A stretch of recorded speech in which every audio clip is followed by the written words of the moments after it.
In this video, we are going to learn about longitudinal stress and how to calculate it. So first question that come in your mind, what is a longitudinal stress? So a longitudinal stress is a tensile stress that is acting along the direction of the axis is called a longitudinal stress. Let's try to visualize what it means. Suppose I have a cylinder and a fluid flowing in it.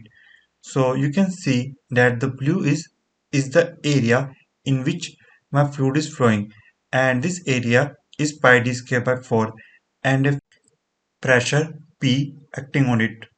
Total force. Okay, so I can say the total force acting by the fluid is P into pi d square by 4. Now to resist this flow by the pipe, a resisting force is applied. Okay, so that is pi d into T, that is the thickness of the pipe.